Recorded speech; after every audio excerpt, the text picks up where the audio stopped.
Our story starts just south of Australia, on the island of Tasmania.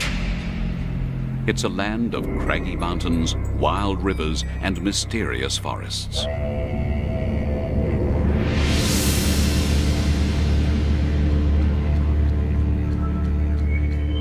For millions of years, it's been isolated from the rest of the world, disconnected by the barrier of oceans and the tyranny of distance.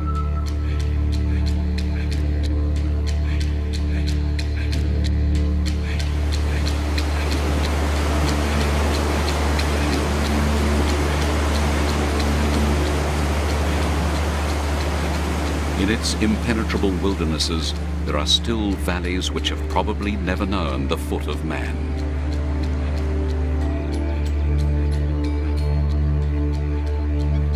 Like mainland Australia, Tasmania has its kangaroos, wombats and wallabies, marsupials that carry their young in pouches.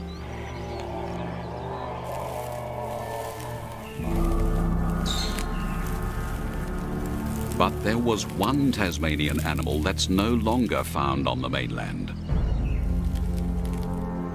A ferocious flesh-eater that terrorized all the other beasts. The thylacine.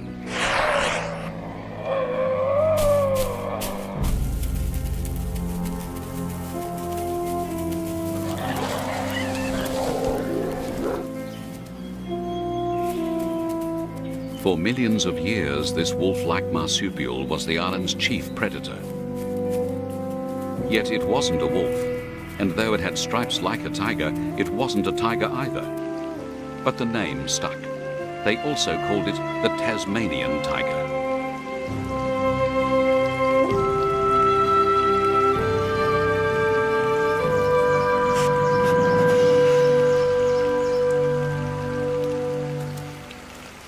But today, only its ghost remains.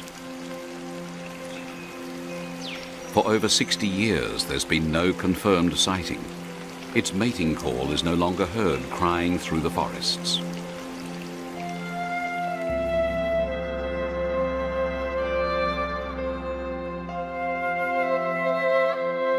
Little remains of it except photos and museum specimens. There are skins and taxidermist models, some still showing the bullet holes.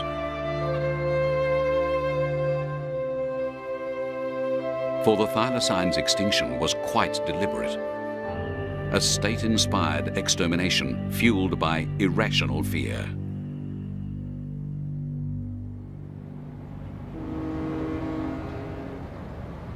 About 1,000 kilometers north of Tasmania is Sydney. One of the city's oldest institutions is the Australian Museum. Its director is Professor Mike Archer. On his own admission, he's obsessed with the thylacine and its fate. We should feel dreadfully guilty about what happened here. This was the really most beautiful, spectacular flesh-eating mammal in Australia, and the first thing we did when we got here was exterminate it. Which is why he has set out on a bold experiment to try and reverse extinction. If he can extract DNA from this museum specimen, maybe one day scientists can clone a thylacine. The specimen is a thylacine fetus, a female, preserved or pickled for almost 140 years in a jar of alcohol. Now it's about to give its genes to science, which means releasing it from its liquid tomb.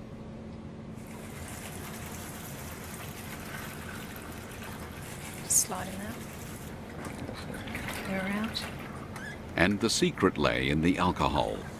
If formalin or formaldehyde had been used, its DNA would have perished long ago.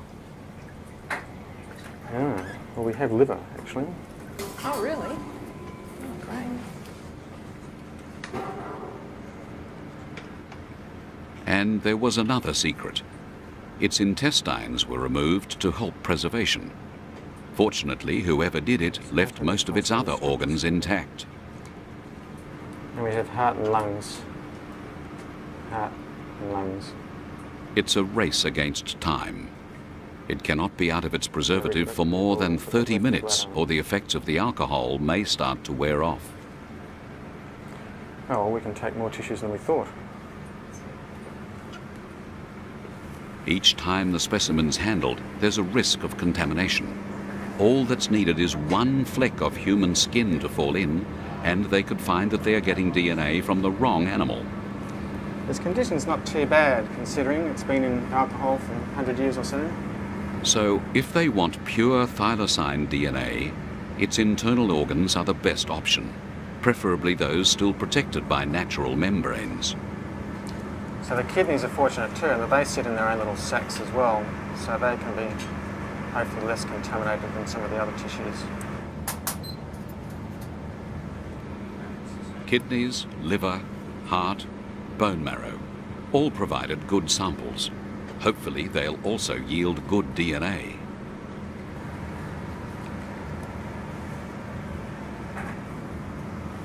Now, we want to put some fresh alcohol back in this, don't we? They had met the deadline. The pup would be back in its jar well within 30 minutes. So how many samples have you got now? 10 tissue samples and two bone marrow samples. But while alcohol preserves DNA in the short term, no one knew what effect it would have over all those years.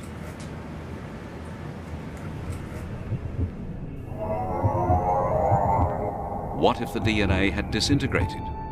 What if nature's code to build a thylacine now looked like this?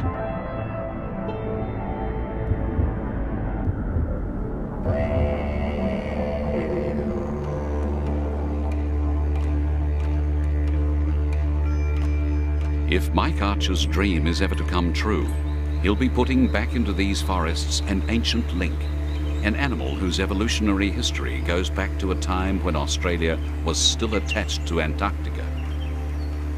This has got to be one of the most significant forests in the whole world. Antarctica looked like this 55 million years ago, as beautiful and richly forested as this. The ancestors of the first marsupials that came into Australia marched across this country. The ancestors of the bandicoots, the possums, and even the thylacines exploded in diversity in a brand new land.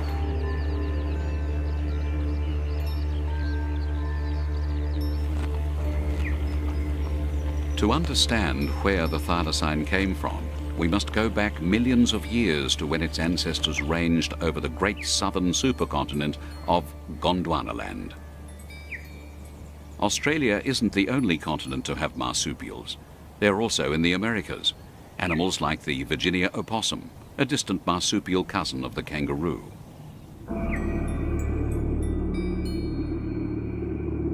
And they also lived in Antarctica until about 37 million years ago, when the climate changed and their habitat disappeared under the ice cap.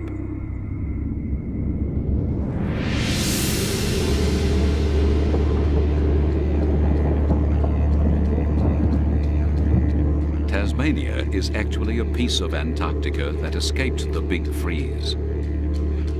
Millions of years ago, it was dragged north by Australia. Its shattered scarps, fragments of a trans-Antarctic mountain range, snapped apart during this titanic rift.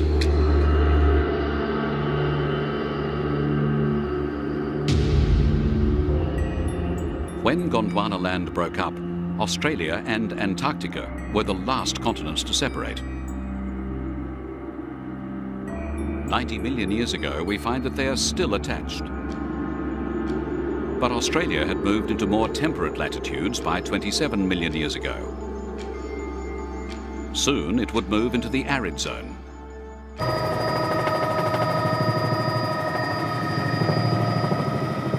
Which explains why a landscape once inhabited by rainforest animals now looks like this.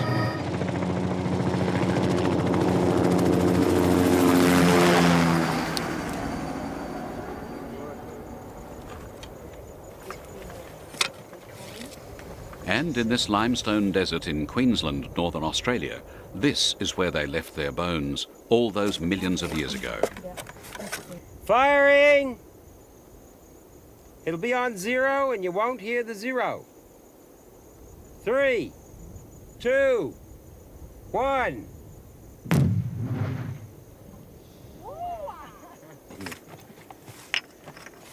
So we're your scatters. Mike Archer is not just a museum director. He's also one of Australia's leading paleontologists. Well, gives us a lovely interface of events that was going on in this cave or whatever it was. Yeah, that's the kind of stuff, isn't it? Riversley is one of the world's finest fossil sites, and the bones he and his team have found are rewriting Australian animal history. It might be a femur, one of the leg bones. It was vertebra shaped, but just the interior of that, which looks like a little forest, a beautifully preserved trabeculae. It's magnificent. It's typical camel sputum quality. They are finding evidence of a whole range of extinct megafauna. A giant marsupial rhinoceros, a carnivorous killer kangaroo, even a ferocious marsupial lion. But more fascinating still, 27 million years ago, in what was once a teeming rainforest, they also found evidence of thylacines.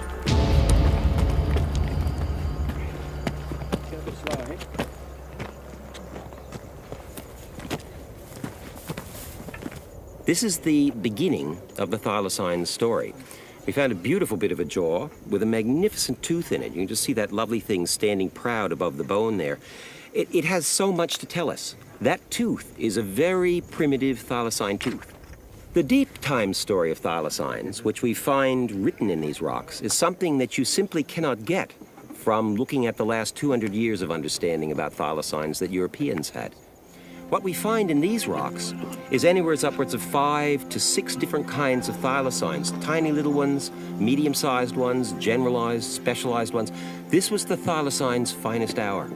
And as we come up through these rocks, what we discover is that slowly they're being chewed away at. They're losing their numbers, they're losing their kinds, so that by about 8 million years ago, there were only 3 kinds left. By 5 million years ago, only 1 kind left. And finally, by 4,000 years ago, the last thylacine on the mainland died out, leaving it only in that final fortress of Tasmania.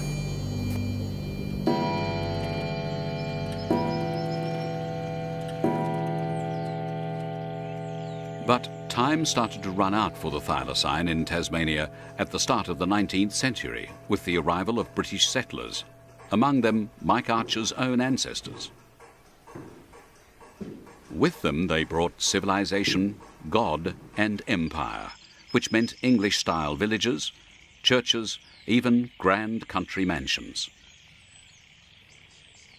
They also brought their sheep, and here in their new Southern Hemisphere home, they prospered and got rich on wool. They couldn't adapt to Australia. Australia had to be adapted to them. The creatures were weird, they didn't understand them, so they wanted to make it into kind of a little England. So they got rid of all the native trees, they got rid of all the native flowers, and with them, unfortunately, went the thylacine. Right from the start, the thylacine confused them. They couldn't get used to the fact that they were not looking at a dog.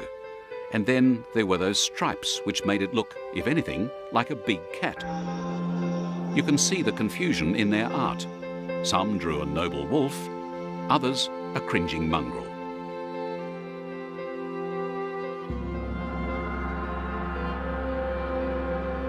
And when cameras arrived, it only added to the confusion.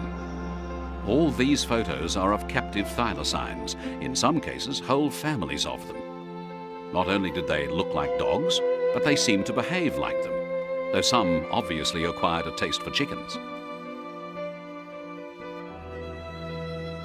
But one of the more interesting photos to come to light recently does portray them as marsupials.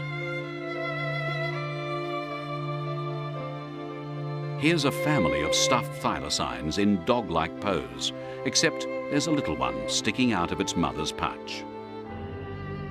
One of the most incredible things about the thylacine is its convergence. It is probably the best example in the world of the biological phenomenon where one animal comes to look identical to another animal because they do the same sorts of things.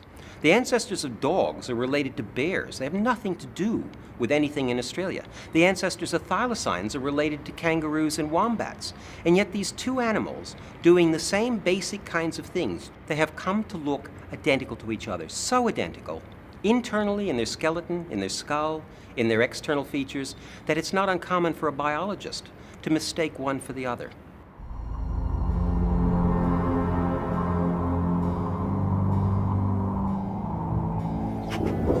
But something was killing the settlers' sheep. For millions of years, thylacines had hunted wallabies and other small animals. Now, a myth grew up that it was a sheep killer.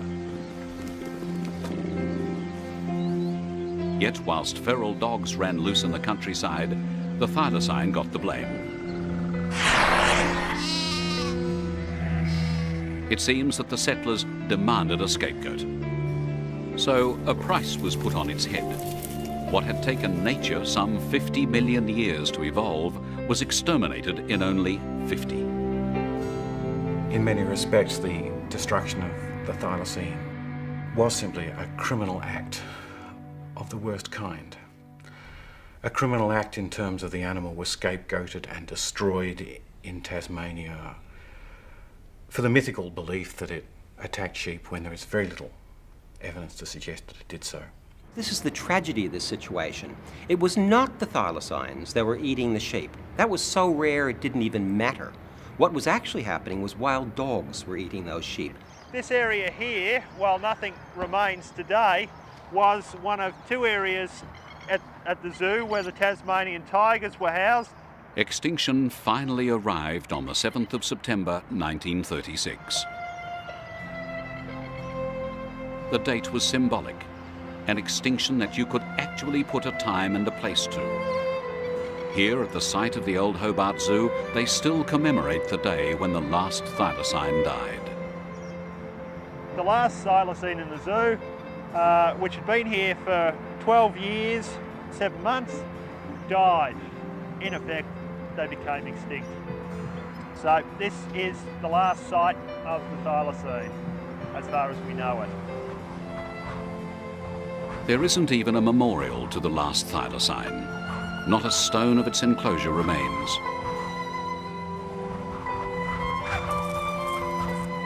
And when it died, its passing was considered of such little consequence that its body was sent to the garbage dump. This was taken in the Hobart Zoo and could possibly be our last look at the thylacine. Amazingly, some thylacines had hung on until the motion picture age. This film shows one pathetically pacing round its cage in the Hobart Zoo. Other film shows a more animated animal, presumably near feeding time. And there's that gigantic yawn, for its size one of the widest gapes of any mammal. And there were thylacines in other zoos around the world.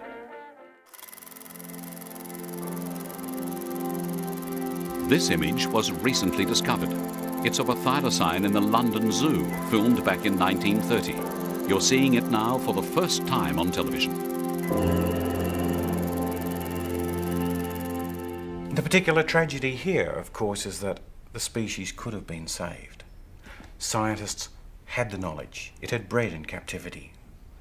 But the political will and the social will to change society's values, the desire even to save the species itself, was missing from the lives of scientists in the early 20th century. But hopefully, the 21st century scientists will make amends. Looks like there might be a little bit of DNA. Yeah, there. something seems to be clustering. Back in the Australian Museum, Mike Archer's moment of truth had arrived. My God. The first bits of a miracle are in your hand. It seems to be just a tiny amount of sort of cotton wool ball down there, very small like. Fantastic. Small. Their fears were unfounded. After 140 years in alcohol, some DNA had survived. Now, that couldn't be anything other than basically DNA that's being indicated. What's the significance of this, Mike?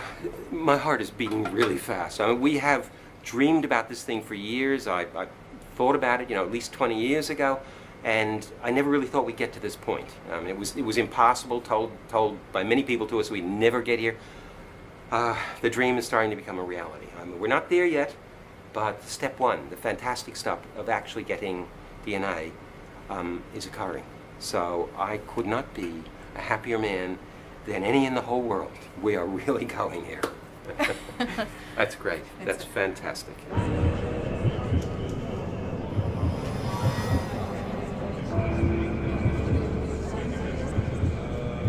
It was Mike Archer's eureka moment, a moment he intended to share with the world.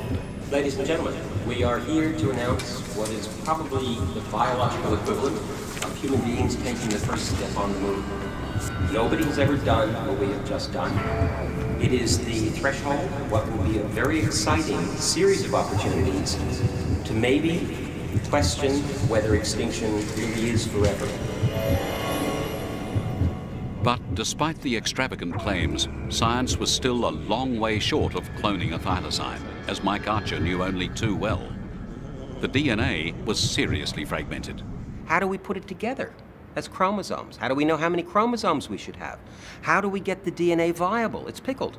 How do we get it to start to be in a format where it can actually start to code for and produce proteins? So many challenges. When most of us think of cloning, we think of Dolly, the first mammal cloned from an adult cell. Since then, scientists have also cloned cattle, mice, even human embryos. Put simply, cloning works like this. Pick a cell from an animal, remove its genetic material, put it into the egg of a host animal that's had its own genetic material removed, zap it with an electrical charge, and it's fused. If you're successful, the cells divide and you've got a cloned embryo.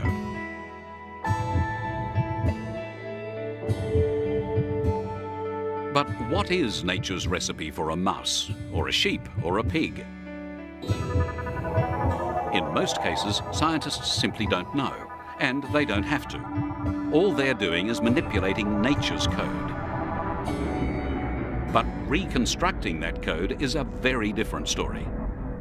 What we've got to do is something extraordinarily more challenging.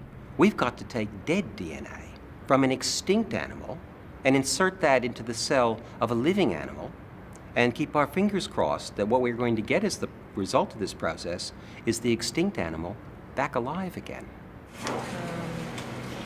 We've got the control. The job of trying to sort out all this DNA falls to doctors Karen Firestone and Don Colgan. Different dilutions of the tooth and one of the bone.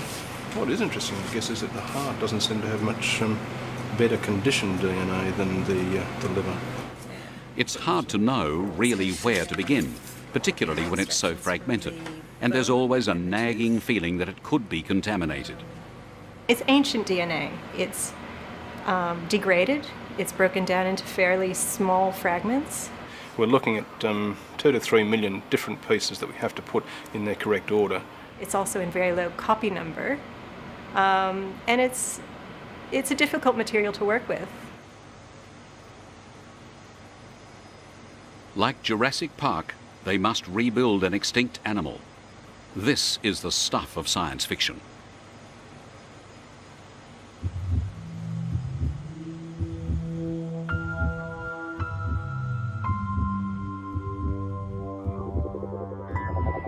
Basically, it's number crunching, and the numbers are simply mind-boggling. Thousands of pieces to put one gene back together, tens of thousands to reconstruct just one chromosome. Untold millions before every thylacine gene, its whole genome, is reassembled. And even then, Mike Archer still hasn't got an embryo. Well, I think he is in fairyland. It may as well be called clowning, I think. It's so much of a gimmick. Getting one gene out is difficult enough. Getting out a whole genome, I think, is almost impossible. The bottom line, dollars.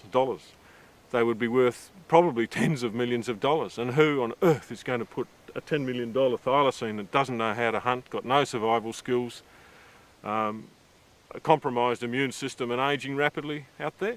It's just not going to happen. Thylacines, there was one thylacine, And this thylacine is a gone thylacine. And no amount of wishing and really good science will ever bring the thylacine back. It's gone.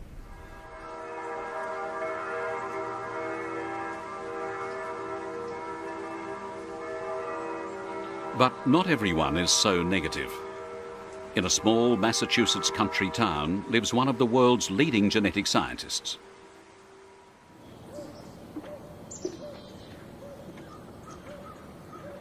If anyone should be known as Dr. Clone, it's Robert Lanza. He's a man who combines an aptitude for cutting-edge science with a passion for stones and bones. This is a brontosaurus femur. This is a creature that was some 50 tons. It was probably the size of this entire house. And you can actually see where this creature at some point was actually attacked, perhaps by a T-Rex. You can see where the actual skin of the bone was ripped, and it actually formed a callus over the damaged part of the bone. And here what we have is a crinoid. This is a pretty interesting creature. His house is a monument to extinction. Prehistoric sea creatures, animals, ancient plants, even dinosaur footprints. All are displayed like artworks around his house. And it was almost like it happened yesterday. I mean, you can see the smudge marks. And over here, what you have is a nest of dinosaur eggs that's about 100 million years old. Bob Lanza has created his own private Jurassic Park. And you can actually see the shells where the shells actually started to break off from the egg.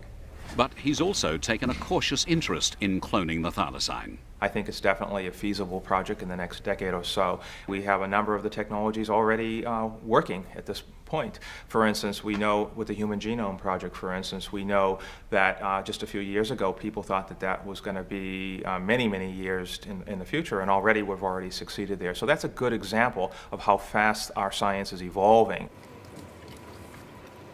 Just over a year ago, he and his team confounded their critics when they cloned the world's first endangered species, a rare Asian ox called a gaur. It was the first time the DNA of one species had been put into the egg of another. The gaur's mother was a domestic cow.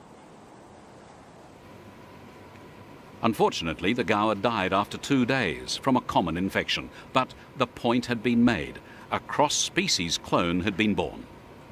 I was told that we couldn't use the cross-species cloning to clone the first endangered species. I was told by virtually every scientist that that was an impossibility. And in fact, no one had ever even gotten a pregnancy at that point, and we ended up with a beautiful little baby gaur. So to those skeptics, I say, you know, we did it there. We did it a few years ago when the first animal was actually cloned from an adult cell. And so I think that that is more the norm. I think that the scientific community is very conservative, and rightly so. I think there's no question. This is an ambitious project, and it's going to take many years to have success. Bob Lanza doesn't agree with trying to clone everything. For him, the criteria is that an animal must have somewhere appropriate to live once it's cloned. It's hard to believe that they actually have footage of this animal. You know, it hasn't been extinct that long, so obviously there must still be some habitat left. So I think it would be really great if you're able to bring this animal back to life.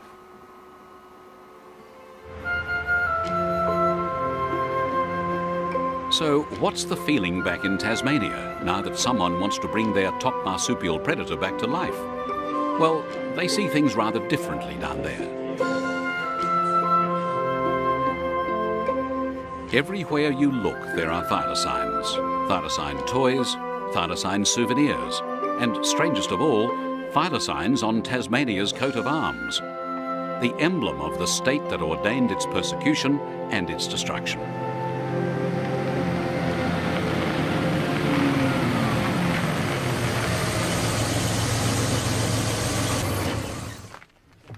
It makes you wonder if it's really extinct. And there are plenty who'll swear that it's not. Cole Bailey is one of them. He's convinced some thylacines are still out there in the remotest regions of what is largely an uninhabited Tasmanian wilderness.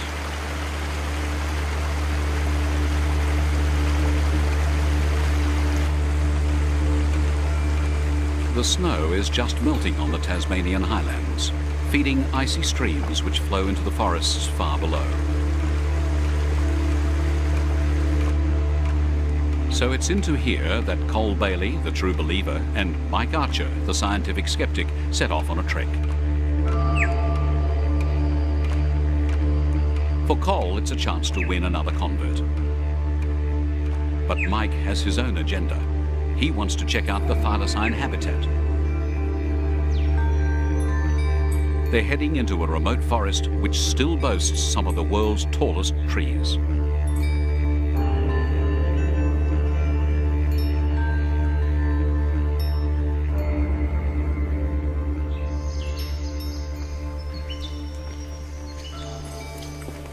That's a giant. Yeah, it should be 100 metres tall, that one. That'd be about 320 feet. Yep, that's about right. That's a tree.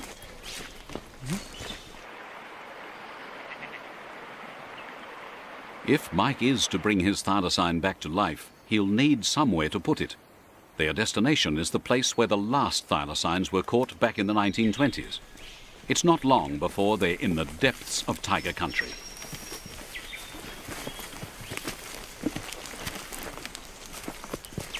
Oh, this wouldn't be one of the kind of places that you might expect the thylacine to put up. My word it is, yeah. Yeah, it's the sort of place you'd expect him to hide up during the day. It's not a real lair as such, but it's a hiding place for their journey around through the... Yes, suit me in a rainstorm. It's a beauty, isn't it? Yes, that's the typical where you could expect them to hide up. Very interesting. Deep in these Antarctic beech forests, the ferns and mosses seem so ancient, so primordial, that it's hard to believe anything could become extinct here. Maybe that's why it's so easy to get caught up in thylacine ghost stories.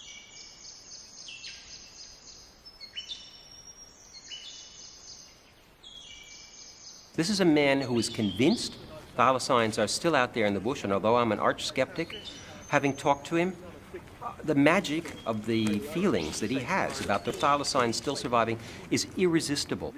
It's very difficult not to find yourself tugged into that vortex where you accept that they are still out there, still watching us in the bush.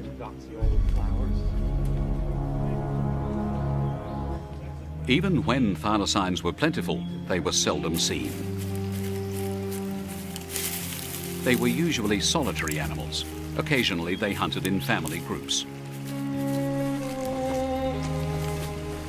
Often bushwalkers felt they were being watched. But to actually see one in the open, you'd have to catch it unawares.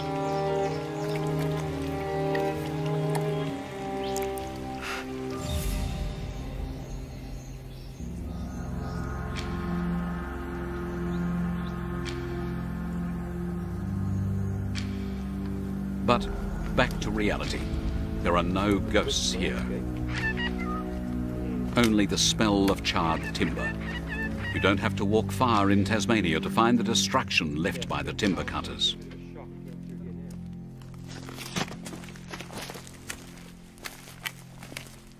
It's appalling. It just takes your breath away. This was once beautiful bush. This once was prowled by thylacines, by all the extraordinary creatures of Tasmania. And now it's a devastated charcoal wasteland.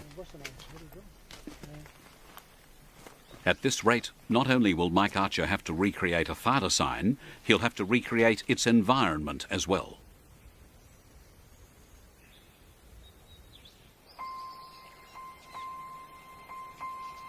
Now they're reaching the climax of their journey. This is where the last thylacines were caught in the wild. Back in 1924, Elias Churchill caught one of the last tigers alive in this valley, and it ended up in the Hobart Zoo. It's one of the last 6 tigers caught in Tasmania. That makes this kind of special. There could be one watching us now.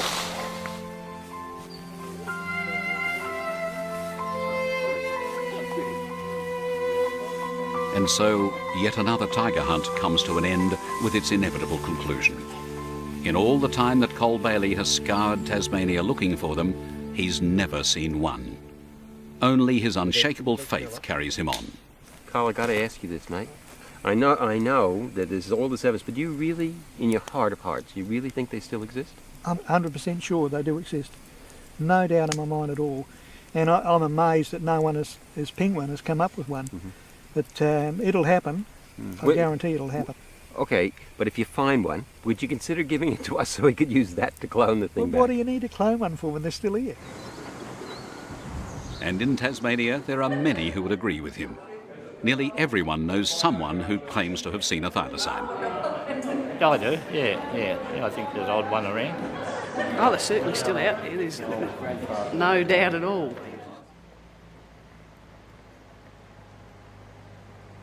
But in reality, there's not a shred of evidence that they still exist. Just ask the man whose job it is to investigate all so-called sightings. I think it's very unlikely the animal still exists, but it is possible. So if you had to put money on it, I'd put money against it. There's some very, very basic reasons for saying that. And one is through improvements in primary production in the state, through regrowth in forestry, through new pastures we have and new crops. We have vastly more wallabies and thylacine prey species than we had probably ever in history. So we should have more thylacines than ever in history. And if it's gone, many would prefer that it stayed that way.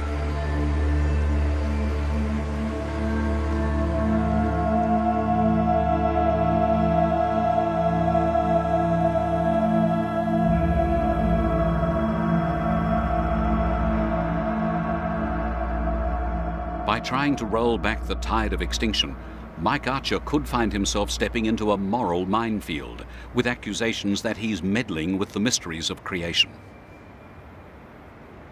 But criticism has actually come from other quarters, the environmental movement and the scientific community.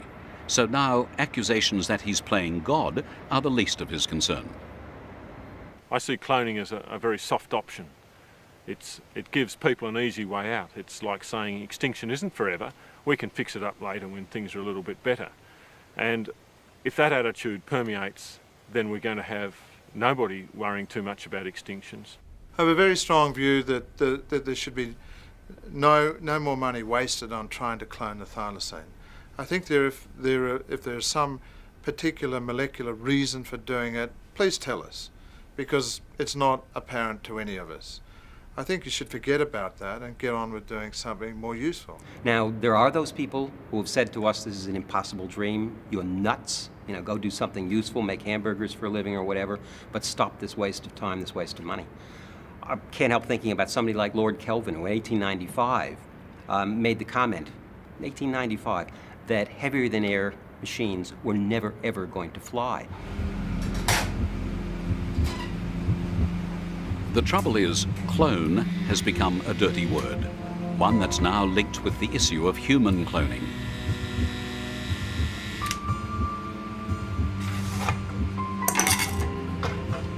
And it also arouses suspicion of scientists in their laboratories creating Frankensteins, monsters and freaks.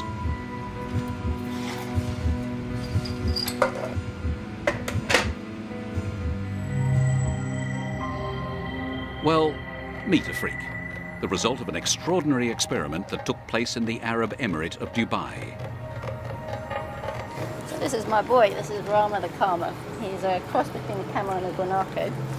And he was born in 3.5 years ago in January. Gorgeous little boy. Rama is a human creation. He owes his existence to a scientist, Dr. Lulu Skidmore. Arabian camels and South American guanacos, or llamas, are very distantly related, their common evolutionary ancestor living some 11 million years ago. Not only is there a huge evolutionary gulf, but the size difference also makes it impossible for them to mate.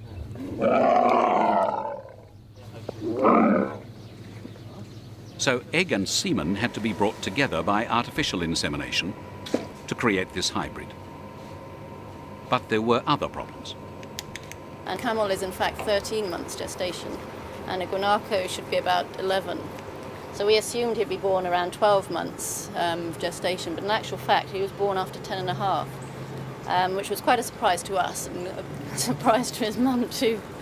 And so much so that she didn't actually have any milk, so we had to hand rear him. Because of that, he's obviously become very imprinted on human beings, and he now thinks he's sort of part human as well. Good boy. But Rama is no longer unique. Another Kama has been born, this time a female, and she's called Carmilla.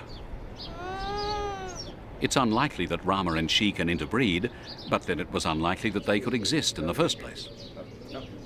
And if they're not sterile, and it's a big if, Lulu will have created a self-perpetuating hybrid species in a laboratory, and they'll be lovable Kamas, not Frankenstein monsters.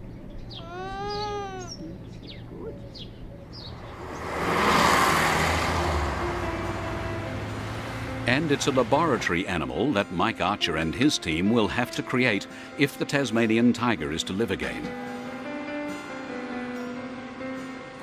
But they had a problem. They couldn't make enough copies of thylacine DNA, at least not until one morning in February 2002, when Karen Firestone made a breakthrough. She summoned Mike Archer.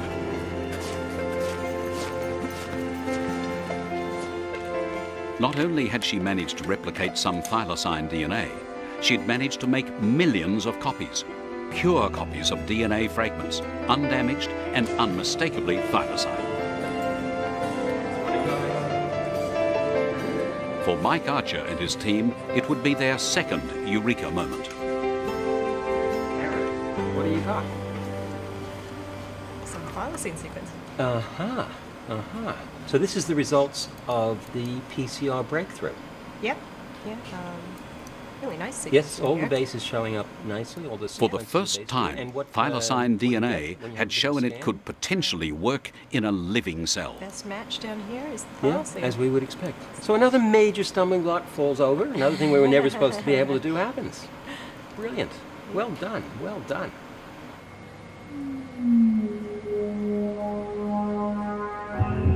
Now they'll store it in a biological library, each gene fragment fixed in living bacteria.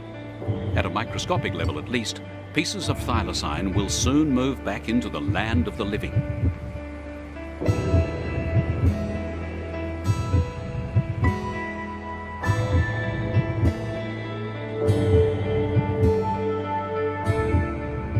There are three critically important things about the library. Firstly, it gives us a living copying mechanism for the thylacine genes.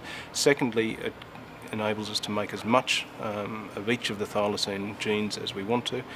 And thirdly, it allows us to begin sequencing the thylacine genome.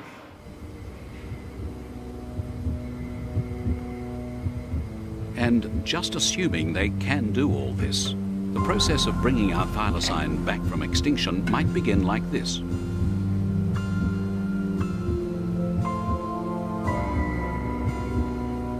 It starts at a microscopic level, when scientists inject a reconstructed thylacine genome into a tiny host cell. The DNA in the nucleus starts to interact with the outer cell DNA. By now, our embryo has moved to the next vital step, a mother's pouch.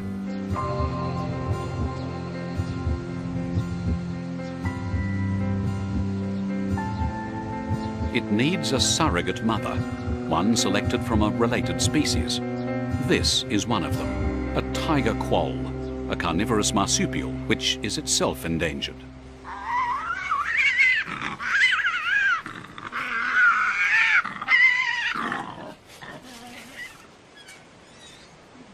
But there's another relative, the quarrelsome Tasmanian devil. While neither the quoll or the devil are particularly close genetically to a thylacine, the devil has the bigger pouch. Whoa-wee, look at that. And what you can see here is two little tails hanging out and a little bit of the torso of two little devils that are now 8 weeks of age. Meet Dolly the devil, and she loves a cuddle. For an animal with such a fearsome reputation, she seems very loving and maternal. Her pouch is one she can open and close. It's the sort of pouch that may one day nurture our thylacine.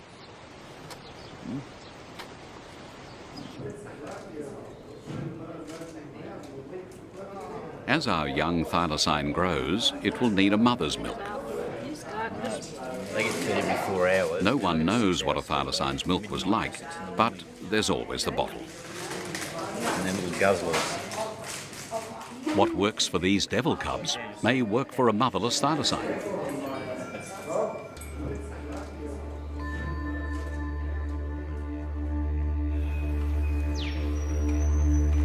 Now comes the moment when the loneliest animal in the world is released into its habitat.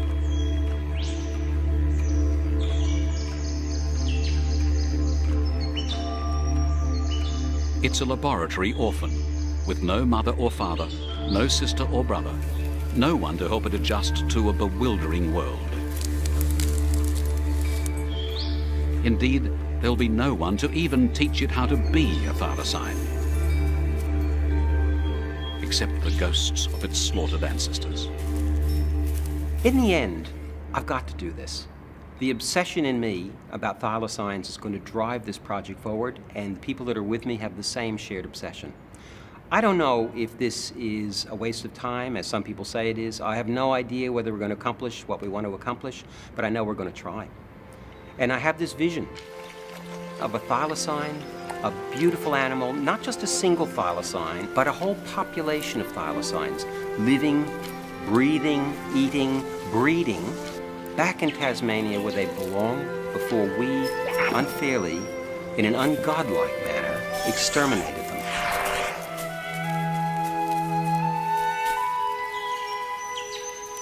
I think we can do this. We may be asking too much at the moment of technology. We may be ahead of what technology can actually do at this point.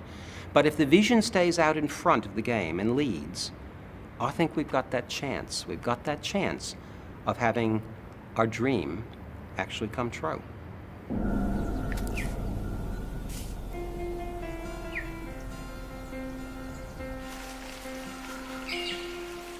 Whether Mike Archer's dream does come true or not, they'll almost certainly make many scientific discoveries along the way. Some may advance the cause of science, others the cause of medicine. One day, scientists may even breathe life into many other extinct and bottled animals stored in museums around the world.